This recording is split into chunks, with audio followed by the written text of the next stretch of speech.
짧은 쉬는 시간임에도 불구하고 이렇게 열렬히 앉아서 제 강의에 임해주셔서 감사합니다. 제가 오늘 살아갈 이유를 발견하게 됐습니다. 세 번째로 전도서를 살펴보려고 하는데요. 참고로 제가 미국 유학 시절 전도서를 가지고 한 학기 제 지도 교수님 아래서 공부를 했습니다.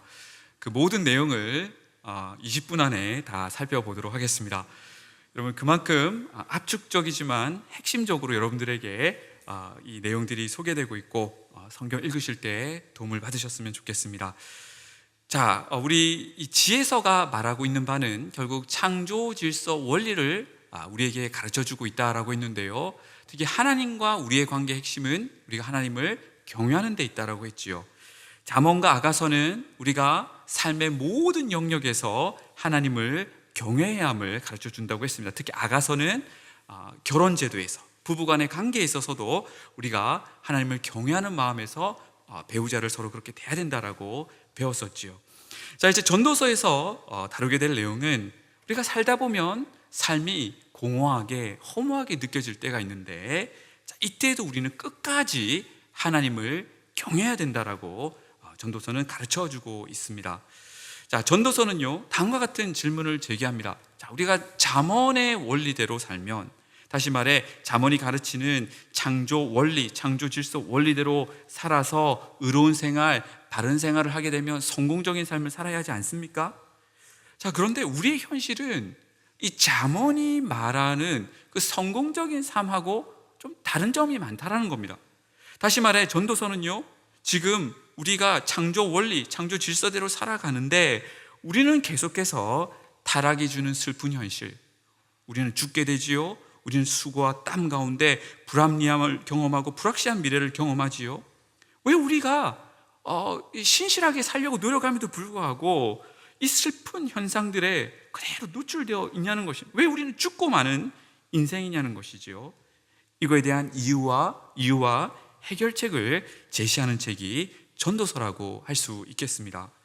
자, 전도서는요, 이 창세기 타락 사건을 그 배경에 두고 있습니다. 여러분, 타락 전에는 어땠습니까? 우리에게는 죽음이 없었습니다. 우리는 생명나무 가시를 얼마든지 따먹고 영생할 수 있었습니다. 또 우리가 하는 노동도 복된 노동이었습니다. 사람과 땅이 조화를 이루었지요. 평화가 있었고 악인들이 없는, 한마디로 파라다이스였습니다. 하지만 타락 이후에 이 모든 것이 급변하게 되었지요. 우리는 죽는 존재가 되었습니다. 시간의 제약을 받게 됐습니다. 우리의 노동이 이제 저주의 노동이 되었습니다. 땅이 저주를 받아 가시덤불과 엉겅퀴를 냅니다. 사람과 땅의 부조화 현상이 일어나게 됐던 거죠. 평화가 깨지고 악인들이 우글거리는 파라다이스 상실의 시대가 되었습니다. 여러분, 바로 이것 때문에 우리의 인생이 너무 고달프고 슬프다는 것입니다. 지금 전도자는요, 죽음과 수고로 점철되어 있는 이 타락 사건 이후의 우리의 현실의 삶을 관찰하고 묵상하는 거예요. 그러면서 이런 고백을 하는 거죠. 우리가 아무리 열심히 살아도, 우리가 창조질서 원리대로 아무리 살아도 너무나 공허하고 허무하게 느껴진다라는 것입니다. 여러분, 그렇죠. 우리 인생이 너무나 빨리 지나갑니다. 열심히 한평생 살았는데 이제 우리가 중년이 되고 노년이 되는 시점이 너무 빨리 오게 된다라는 것이죠. 자, 이런 의미에서 전도서의 핵심 표현이 바로 헛되다입니다. 히브리어로는 헤벨인데요, 무려 35번 등장하는 단어입니다. 우리 인생이 너무 헛되다는 것입니다. 여러분, 이 단어는요, 창세기 4장의 아벨의 이름과 동일한 표현입니다. 여러분, 아벨이요, 단명했잖아요, 형 때문에. 자, 그것을 본따서 우리의 인생이 너무 빨리 지나간다는 의미에서 이 아벨과 동일한 단어를 가지고 우리의 인생을 헛되다라고 표현하고 있습니다. 자, 나아가서 이 헤벨이라는 단어는요, 아벨의 의미도 있지만 숨, 호흡 또는 수증기 또는 연기의 의미도 가집니다. 바로 이겁니다. 바로 이 날숨과 같은, 잠시는 날숨과 같은 것이 바로 우리의 인생이라는 것입니다. 여러분, 이런 의미에서요, 이 헤벨이라는 단어를 다양한 번역을 통해서 학자들이 번역했는데요, 예를 들면 무미한, 헛된, 시간적 의미에서 일시적인 또는 부조리한, 또는 복합적인 의미로서 문맥에 따라 결정해야 된다라고 보기도 합니다. 학자들에 따라서는요. 어쨌든 이런 의미라는 거예요. 우리의 인생이 너무 짧게 지나가고 그것이 참 무의미하고 때로는 부조리하게까지 느껴진다는 거예요. 여러분들, 이 바람을 마치 이 바람을 잡으려는 것과 같다라고 하면서 우리의 인생을 또 묘사하기도 하는데요. 여러분, 이 날숨과 같은 이 바람을 잡으려는 거 얼마나 공허한 일입니까? 이게 바로 우리의 인생이라는 것입니다. 자, 바로 이러한 내용을 전도서는 다음의 구조로 잘 보여주고 있는데요. 전도서는 다음에 동시먼저 구조로 되어 있는데, 먼저 1장 1절에서 저자에 대한 내용이 있고 12장 9절에서 14절까지는 결혼의 내용이 있다면, 바로 1장 2절과 12장 8절이 주제 구절로 위치하고 있습니다. 바로 전도자가 이르되 헛되고 헛되며 헛되고 헛되니 모든 것이 헛되다. 자, 이것이 본론부 전체를 감싸면서 전도서의 핵심 메시지가 뭔지를 보여주고 있다는 거예요. 결국 헤벨, 공허함, 헛됨이 바로 우리의 인생이라는 것을 이 전체 구조를 통해 보여주고 있다는 것입니다. 여러분, 근데 전도서는요, 이런 염세적이고 회의적인 내용으로 끝나지 않습니다. 전도서 초반부에는요, 인생에 대해서 되게 낙담해합니다. 회의적으로 바라봅니다. 그런데 논의가 진행되고 진행될수록 긍정적인 결론에 이르게 되는 것을 보게 됩니다. 우리는 그 결론에 이르게 되면서 큰 소망을 얻게 될 것입니다. 자, 전도서는요, 다음의 구조로 되어 있습니다. 우리 눈을 크게 뜨시고 한번 보실까요? 네, 또 어지러우시죠?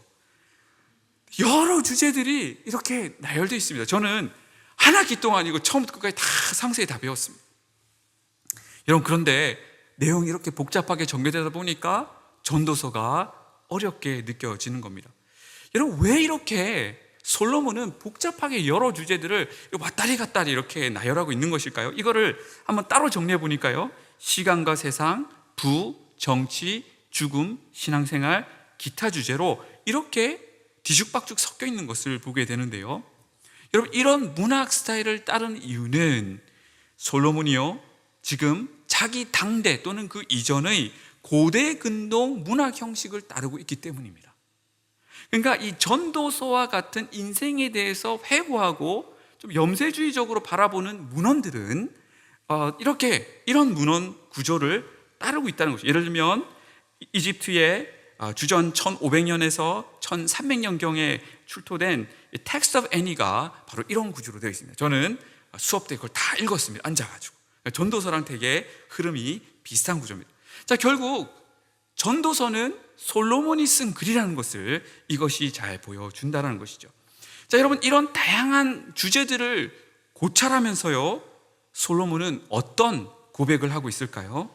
결국 우리가 타락 이후를 살고 있기 때문에, 파라다이스를 상실했기 때문에 시간과 세상, 부, 정치, 죽음, 지혜, 신앙생활, 기타 영역들을 다 고찰해 봤더니 너무 인생이 헤벨, 공허하다는 거예요.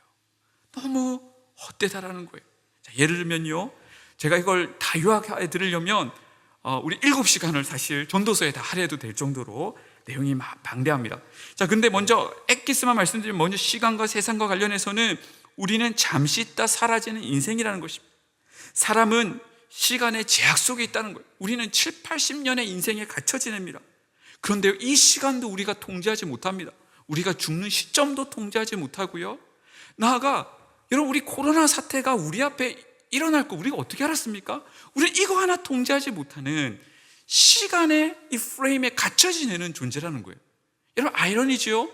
아담과 하와는 선악과를 따먹으면 하나님처럼 된다라고 생각했습니다. 그런데 하나님이 되기는커녕 죽게 되는 존재가 되었고, 시간 하나 통제할 수 없는 시간의 프레임에 갇혀있는, 제약 속에 갇혀있는 무능한 존재로 전락하고 말았다는 거예요. 여러분, 그게 우리라는 거예요. 자, 두 번째로 또 그는 부에 대해서 살펴봤어요. 근데 부와 쾌락이 우리의 문제에 인생의 해결이 되지 않는다는 거예요. 아무리 많은 부를 누려보고 쾌락을 누려봐도 그것도 금방 지나가고 마치 바람을 잡는 것처럼 사라지고 만다라는 거예요. 또 우리가 열심히 노동을 했지만 정당한 대가가 주어지지 않을 때가 많다라는 거예요. 여러분, 또 정치에 대해서 그가 고찰하죠. 정치 지도자들을 살펴볼 때에 때로는 지혜로운 훌륭한 지도자가 나라를 다스리기도 하지만 때로는 어리석고 독재적이고 나라를 파멸로 이끄는 그런 독재자들이 일어나더라는 거예요. 그걸 우리가 통제할 수 없다라는 거예요. 왜요? 타락한 인생이기 때문에. 그래서 너무 공허하다라고 전도자는 말하는 거예요. 또 죽음에 대해서 고찰하면서 여러분, 누구나 나이가 들어 병들어 죽게 되지요. 그래서 헤벨, 공허하다는 것입니다. 나가서 기타 부분에 가시면 정의와 신정론에 대해서 그가 살펴보는데요, 한마디로 이거예요. 악인들은 득세하고 의인들은 부조리한 일들을 경험한다는 거예요. 심지어 공의가 실현돼야 될 법정에서도 뇌물이 오고 가고 잘못된 판결이 내려지는 현상들을 바라보면서 왜 이래? 인생이 왜 이래? 라고 그 공허함과 이 부조리함에 대한 탄식을 전도자는 하고 있는데요, 여러분, 왜 이런 일들이 이 세상에서 벌어지고 있습니까? 바로 타락의 결과라는 것입니다. 타락으로 말미암아 우리는 파라다이스를 상실하고 말았습니다. 여러분, 그렇지만 전도자는요, 이런 여러 주제들을 살펴보면서 되게 회의적인 묵상도 하지만 이런 회의적인 관찰로 끝나지는 않습니다. 그가 이러한 묵상 가운데 이제 정답을 향해 나간다는 거예요. 결국 그는 이러한 참 터무니없는 부조리한 인생 가운데, 공허한 인생 가운데 현실을 인정하면서 결국 하나님을 경외하고 하나님이 주신 이 짧은 인생을 즐기면서 감사하면서 사는 것이 결국 우리에게 주신 본분이라는 아주 긍정적인 교훈으로 기결하는 것을 보게 됩니다. 결국 전도서는 삶에 대한 회의로부터 시작해서 하나님 안에서 찾는 어떤 긍정적인 교훈들로 마무리하게 된다는 것입니다. 자, 그러면 우리 전도서의 메시지를 우리 정리해서 살펴보겠습니다. 첫 번째는 우리의 삶은 공허하다는 것입니다. 전도자는 이렇게 말하죠. 우리 같이 읽으실까요? 시작. 삶은 힘들고 그대는 죽는다. 네, 오늘 잘못 오셨습니다. 네, 오늘 완전히 네, 여러분, 그러나 우리가 뒷부분에서는 이제 긍정적인 교훈으로 나가게 되겠죠. 이 헛되다라는 말을 40번 넘게 반복함으로써 이 땅에서의 삶이 공허함을 그는 강조합니다. 그는 일과 쾌락과 부와 권력을 다 이렇게 묵상해 보지만 여기서 결국 공허함밖에 발견되지 않더라는 것입니다. 자, 예를 들어서 일과 관련해서요, 우리가 한평생 열심히 노력해서 읽어낸 것 결국 남의 통제 아래 들어가고 우리의 수고가 다 헛되다라고 말합니다. 우리 그 내용을 같이 교독해 보겠습니다. 제가 시작하겠습니다. 내가 해 아래서 내가 한 모든 수고를 미워하였노니 이는 내 뒤를 이을 이에게 남겨주게 됨이라.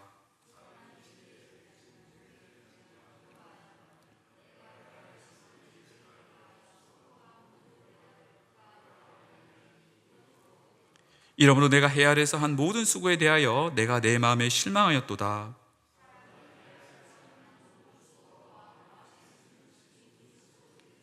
일평생에 근심하며 수고하는 것이 슬픔뿐이라 그의 마음이 밤에도 쉬지 못하나니 이것도 헛되도다. 네, 울산에 현대그룹 있잖아요. 정중 회장님, 현대그룹을 일으키시기 위해서 얼마나 불철주야 쉬지 않고 노력하셨습니까? 그러나 당신이 이루신 모든 것들을 결국 남의 통제 아래 맡겨두고 세상을 떠나셔야 했다는 겁니다. 향후 일어날 그 다음 CEO들이 이 회사를 계속 잘 이어갈지 망하게 할지 그것은 알지 못한다는 것, 자신의 통제 밖으로 나아가게 된다는 것이죠. 그렇기 때문에 인생이 공허하다는 것입니다. 여러분, 예를 들어서요, 40년 전 100대 기업 중 아직 건재한 기업은 12개사밖에 되지 않는다고 합니다. 여러분, 국가별 기업 생존율을 보게 되면 한국 같은 경우는 기업이 1년 생존할 확률은 62%고요 5년 생존할 확률은 27%입니다. 지금은 코로나 기간이기 때문에 더 극심한 상황이 벌어지고 있죠. 우리가 아무리 노력한다 한들 우리 통제에 바뀌고 결국 이러한 일들이 벌어진다는 것입니다. 자, 두 번째로 전도자는 인생의 공허함을 해결해 보기 위해서 쾌락을 추구해 보았습니다. 자, 우리 내용이 많아서 다 읽지는 않겠습니다. 한마디로 전도자가 자기가 해보고 싶은 걸 다 해봤다는 겁니다. 최신 스마트폰이 나오면 늘 사보고 차도 계속해서 새 모델로 바꿔가면서 자기가 원하는 별장도 지어보고 세계여행도 다녀보고 맛있는 음식들 전국 맛집들을 다 다녀봤는데 아주 일시적으로 기쁨은 있었지만 결국 그것도 바람을 잡는 것처럼 공허함밖에 남지 않더라는 겁니다. 그 마음의 공허함을 채워줄 수가 없었더라는 것입니다. 그럼 제가 신학대학원생 때 아주 가난했습니다. 걸어 다녔습니다. 참 힘들더라고요. 그러다가 차가 생겼습니다. 마티즈가 아닙니다. 네, 마티즈, 티코가 아니라 마티즈가 생겼습니다. 자, 걸어 다니던 제게 마티즈가 생기니까요, 마치 보잉 777을 얻은 느낌이었습니다. 완전 새로운 시대가 열려졌습니다. 작은 차였지만 정말 편리하고 그 기쁨이 아주 컸습니다. 저는 지금 한 단계 업그레이드를 해서 아반떼를 몰고 있습니다. 그런데요, 처음 제가 마티즈를 가졌을 때의 그 기쁨을 상쇄하지 못하더라고요. 아주 조금 더 기분이 좋아졌지만 처음 걷다가 마티즈를 얻게 됐을 때 그 기쁨과는 비교할 수가 없었습니다. 여러분, 참고로 제가 마티즈를 몰 때에 한 번은 차가 잘 나가지 않는 거였습니다. 그래서 나가보았더니 바퀴에 껌이 붙어 있었습니다. 네, 농담입니다. 네, 그런 일이 없었습니다. 그렇게 하찮은 마티즈도 저에게는 마치 비행기 한 대, 요트 한 대를 얻은 것처럼 아주 기분이 좋았는데, 여러분, 이겁니다. 우리가요, 예를 들어 일정한 소득, 이 학자들은 대략 6천만 원에서 7천만 원 정도를 연봉을 얻게 되면 그 이상을 수입을 얻어도 그 만족도가 그렇게 빨리 가파르게 상승하지는 않는다는 겁니다. 자, 이것을 경제학에서 한계 효용 체감의 법칙이라 그러죠. 우리가 어느 정도 채워지고 나면 그 이후의 것들은 우리에게 큰 만족을 주지 못한다는 겁니다. 바로 쾌락이, 부가 이런 거라는 겁니다. 자, 다음으로 전도자는 부를 추구해 보았습니다. 자, 그 내용을 우리 같이 교독해 보도록 하겠습니다. 제가 시작하겠습니다. 은을 사랑하는 자는 은으로 만족하지 못하고 풍요를 사랑하는 자는 소득으로 만족하지 아니하나니 이것도 헛되도다.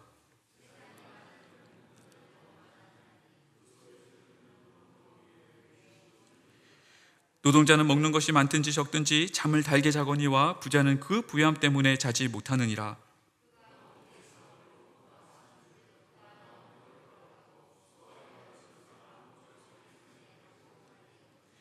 일평생을 어두운 데서 먹으며 많은 근심과 질병과 분노가 그에게 있느니라. 근데 부가 결코 만족을 주지 못한다라고 말하죠. 먼저 부가 너무 많아지면, 자, 큰 기업을 이끌게 되면 결국 그 모든 것을 관리하기 위해서 제대로 먹지도 못하고 늘 불안 속에서 살아가게 된다는 것입니다. 더 충격적인 것은 그렇게 많은 돈을 벌려고 노력했는데 죽을 때는 단돈 1,000원도 가져가지 못한다는 것입니다. 결국 그 많은 돈을 모으고 지키려고 17절 일평생을 어두운 데서 먹으며 많은 근심과 질병과 분노 가운데 있다가 죽게 된들 그것이 뭐냐는 것입니다. 여러분, 스티븐 잡스, 정말 전설적인 인물이죠. 그가 애플의 수많은 창의적인 제품들을 만들어냈지만 여러분, 결국 그의 인생은 너무 빨리 끝나고 말았던 것입니다. 부가 우리의 문제를 해결해 주지 못한다는 것입니다. 여러분, 이런 의미에서 전도서는 우리에게 두 번째로 이런 메시지를 주죠.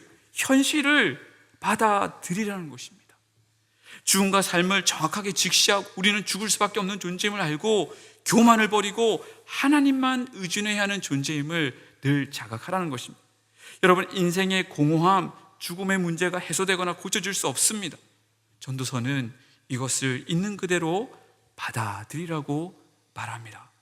자, 세 번째로 나아가서 전도서는 우리가 이것을 그대로 받아들이면서 하나님이 이 땅에서 주신 이 은혜의 기쁨들을 최대한 누리라고 말합니다. 그 내용이 나와 있는 전도서 9장 7절에서 10절까지 같이 읽어보실까요? 시작. 너는 가서 기쁨으로 내 음식물을 먹고 즐거운 마음으로 내 포도주를 마실지어다. 이는 하나님이 내가 하는 일들을 벌써 기쁘게 받으셨음이니라. 내 헛된 평생의 모든 날, 곧 하나님이 해 아래서 내게 주신 모든 헛된 날에 내가 사랑하는 아내와 함께 즐겁게 살지어다. 그것이 내가 평생에 해 아래서 수고하고 얻은 내 몫이니라. 내 손이 이를 얻는 대로 힘을 다하여 할지어다. 자, 하나님께서 우리에게 주신 것들, 그래서 하나님이 주신 어떤 수입, 주신 가정, 직장, 여기에 만족해 하면서 자족해 하면서 살으라는 것입니다. 여러분, 우리가 수입이 많지 않더라도요, 가족들과 함께 짜장면과 탕수육을 먹으면서 함께 기뻐할 수 있다면 그것이 바로 전도자가 말하는 가장 지혜로운 삶의 모습이라는 겁니다. 아무리 호의호식하고 비싼 음식을 먹는다 한들 늘 불안과 다툼만 있다면, 감사함이 없다면 그것만큼 불행한 인생이 없다는 겁니다. 비록 우리 인생이 짧지만 하나님이 주신 재물, 수입, 가족, 직업 가운데 우리가 감사하면서 자족하면서 살아갈 때에 그것이 바로 가장 지혜로운 삶이 된다라고 말합니다. 자, 여러분, 이런 의미에서요, 전도서를 이 두 가지 키워드로 요약해 볼 수 있겠습니다. 먼저 메멘토 모리, 죽음을 생각하라는 거예요. 우리는 결국 죽고 마는 존재라는 것을 생각하라는 겁니다. 반면에 까르페 디엠, 그럼에도 불구하고 오늘을 붙들라는 겁니다. 하나님이 오늘 주신 이 날을 최고로 감사함으로 누리며 살라라는 것이죠. 여러분, 전도서가요, 우리 지금 7개의 주제가 이렇게 아래표에 나열되어 있는데요, 여기서 여러 문제들이 제기되고 있습니다. 지금 첫 번째로 전도자가 쾌락과 일, 수고 다 헛되다고 말합니다. 두 번째로 장래일은 알 수 없다. 세 번째로 불의의 문제를 말하고 있고요. 네 번째로 재물은 만족을 주지 못한다는 겁니다. 또 불의의 문제를 말하고요. 여섯 번째로 우리 하나님을 이해할 수 없고 죽음만이 확실한 것이다라고 말하고요. 일곱 번째는 우리가 다 늙어 죽는다는 이야기를 하고 있는데요, 정말 어두운 내용들이잖아요. 근데 이 내용 속에서 그 중간중간마다 바로 오른쪽 칸에 있는 삶을 누리라, 즐거워하라는 메시지를 주고 있는 거예요. 어떻게 보면 이율배반적인 내용 같은데요, 자, 이 구조가 우리에게 주는 메시지는 이거예요. 현실을 받아들이라는 거예요. 우리는 죽을 수밖에 없는 공허한 존재라는 것을 받아들이라는 것이지요. 동시에 이 주어진 짧은 이 은혜 때를 누리며 감사하며 살라라는 것입니다. 바로 이 메시지가 전도서 구조에서 우리에게 주는 메시지란 거예요. 자, 네 번째는요, 하나님을 경외하라는 겁니다. 이거 왜 그럴까요? 우리는 죽을 수밖에 없는 인생이잖아요. 그럼 우리의 죽음의 문제를 해결하시고 우리에게 영원한 생명을 주실 분은 누구시죠? 하나님이신 거예요. 그래서 전도서는요, 결국 하나님만 바라보고 하나님만 의지하고 결국 하나님 경외의 삶을 살아야 된다는 결론으로 나가게 되는 거예요. 여러분, 전도서의 결론이라고 할 수 있는 12장 13절 14절을 같이 읽겠습니다. 시작. 이래 결국을 다 들었으니 하나님을 경외하고 그의 명령들을 지킬지어다. 이것이 모든 사람의 본분이니라. 하나님은 모든 행위와 모든 은밀한 일을 선악간에 심판하시리라. 여러분, 결국 하나님 경외. 여러분, 어떤 의미입니까? 자, 우리가 잠언서에서 아까 창조질서 원리대로 살으라고 했잖아요. 근데 살았는데 우리는 죽게 되고 슬픈 현실을 목도하면서 공허함이 느껴졌잖아요. 그럼에도 불구하고 우리는 잠언의 가르침대로 창조 질서 원리대로 하나님을 경외하며 잠언의 지혜대로 살아야 된다는 거예요. 왜냐하면 하나님이 우리에게 영생을 주시는 분이고 하나님이 심판 주시기 때문이라는 것이에요. 여러분, 그래서요, 우리 이 전도서의 흐름을 쭉 보세요. 3장부터 12장까지 흐름 속에서 이 전도자가 낙담이 될 때, 인생이 공허하게 느껴질 때도 계속 여호와 경외, 여호와 경외, 여호와 경외를 반복적으로 말하고 있어요. 이것만이 우리가 살 길이라는 거예요. 나아가 우리 3장부터 12장까지 보시면 전도자가 회의에 빠지고 공허에 빠질 때에 하나님이 심판하셔, 하나님 심판하셔. 그렇기 때문에 우리가 끝까지 신실해야 돼. 이 메시지를 계속 중간중간 말하고 있는 것을 보게 되는 것입니다. 여러분, 결국 전도자는요, 해 아래를 바라봤을 때, 우리가 타락 이후를 살고 있는 이 해 아래의 관점에서 보게 될 때는 우리는 죽게 되고 힘든 노름 속에서 빨리 이 생을 그냥 지나가는 그런 사람들에 불과하지만, 그래서 공허함과 슬픔밖에 없지만 전도자는 우리를 해 위의 관점으로 인도하고 있는 것을 보게 되는 거예요. 왜냐하면 하나님이 우리의 죽음의 문제를 해결하시고 영생을 주시는 분이시고 하나님이 심판 주시기 때문인 거예요. 그래서 우리는 하나님을 바라보며 이 공허함 속에서 소망과 기쁨을 발견하게 된다는 것이에요.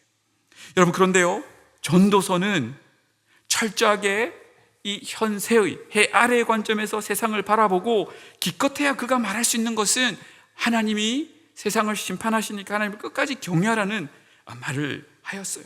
자, 그런데 신약을 살고 있는 우리들은요, 전도자가 보지 못한 더 영광스러운 것을 지금 보고 있죠. 여러분, 예수님께서 십자가에서 우리를 대신하여 죽으시고 부활하신 사건의 의미가 뭘까요? 죽음의 장벽이 무너진 것을 의미하는 거예요. 우리 주님께서 부활하신 것처럼 우리도 부활하게 되는 거예요. 우리는 죽음이 두렵지 않아요. 여러분, 나아가서요, 우리 주님은 우리가 이 땅에 사는 모든 일들이 이 땅에만 머물지 않고 천국에 보물을 쌓을 수 있는 그런 길을 열어주셨다는 거예요. 내가 하나님을 사랑하고 이웃을 내 몸같이 사랑하는 마음으로 오늘을 살아갈 때에 내가 이 땅에서 하는 모든 일들이 공허한 것이 아니라 영원한 천국에 있다, 천국에 복을 쌓는, 상급을 쌓는 일이 된다는 거예요. 여러분, 이런 의미에서요, 우리 예수님은 십자가의 죽으심과 부활을 통하여서 우리에게 공함의 문제를 해결해 주시고 우리가 모든 하는 일들이 의미 있고 특히 우리가 하늘에 있다는, 천국에 있다는 가치 있는 일을 위해 살 수 있는 길을 열어주셨다라고 할 수가 있습니다. 잠시 2분 쉬었다가 마지막 욥기를 살펴보도록 하겠습니다.